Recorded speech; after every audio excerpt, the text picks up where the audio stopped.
자, 아프리카 아덴만 해역에 파병된 청해부대 문무대왕함에서 저희도 이제 많이 우려를 했습니다만 역대급 집단 감염이 발생을 했습니다. 현재까지 확인된 확진자만 247명이잖아요, 조멘토. 그럼 수송 작전은 어떻게 이루어지는 거예요? 네, 작전명 오아시스인데요. 청해부대 34진 문무대왕함 승조 전원을 후송하기 위해서 오아시스 작전에 돌입한 특수임무대가 우리 시각 오후 1시 40분께 현지에 도착을 했습니다. 공군의 다목적 공중급유수송기 2대가 파견이 됐고요. 총 200명이 타고 갔습니다. 승조원들을 국내로 이송하기 위한 함정 교체 병력 148명, 그리고 방역과 의료 인력 13명 등이 포함이 됐습니다. 네. 자, 교체 병력이라고 하면요. 그 현지 인원과 교대하고 남는 거예요? 네, 그렇습니다. 문무대왕함은 아프리카 해역 일대에서 소말리아 해적 등으로부터 우리 선박을 보호하는 임무를 띠고 파병이 됐는데요.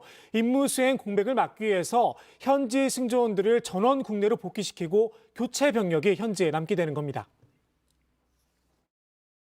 우리 군은 방역 당국과 긴밀히 협조하여 청해부대원의 국내 도착에 대비한 전담 의료기관 및 생활치료센터, 격리시설 등을 확보하여 신속한 치료와 회복을 위해 만전을 기하고 있습니다.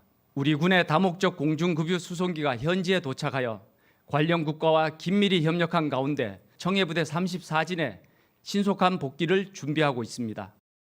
아까 이제 신체커도 설명했지만 문무대왕함이 떠난 게 지난 2월이잖아요. 그때는 이제 군인 등 필수 인력 접종이 시작되기 전이었기 때문에 백신 접종을 하지 못하고 이제 출발을 했는데 류 실장, 그러면은 그 이후라도 백신을 보낼 수 있었던 거 아니냐 이런 지적이 많잖아요. 어떻게 봐야 돼요? 네, 일단 그 청해부대 집단 감염 규모를 보면요. 최근에 110여 명이 확진된 충남 논산 육군 훈련소의 2배가 넘는 수준입니다. 작년 2월에 군 내에서 최초 확진자가 발생한 이후 최대 규모인데요. 그래서 더더욱 늦게라도 백신을 보냈어야 하는 거 아니냐 이런 비판이 거센 상황입니다. 이를 두고 정치권에서는 야당을 중심으로 군 장병이 방역 사각지대에 있으면 앞으로 누가 나서서 파병을 지원하겠느냐, K방역이라는 자화자찬이 부끄러울 지경이라고 지적을 했습니다.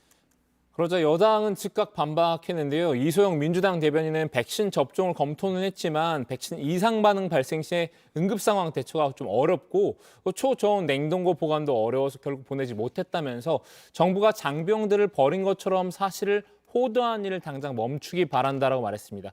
방역당국도 오늘 관련 설명을 내놨는데 직접 들어보시죠.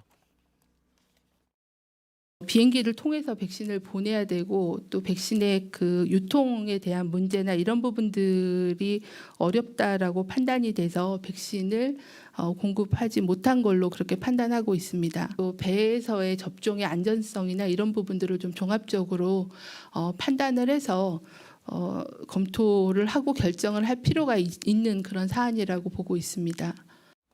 아무래도 화이자 같은 백신 등은 초저온 보관 같은 문제가 있죠. 그런데 또 일각에선 그럼 상대적으로 보관이 쉬운 아스트라제네카나 얀센이라든지 아니면 유엔이나 현지 의료기관과의 협의를 통해서라도 백신 접종을 해야 하는 것 아니냐 이런 지적이 나오는 상황입니다. 네, 아무래도 이제 관련 논란은 조금 더 이어질 그런 분위기고요.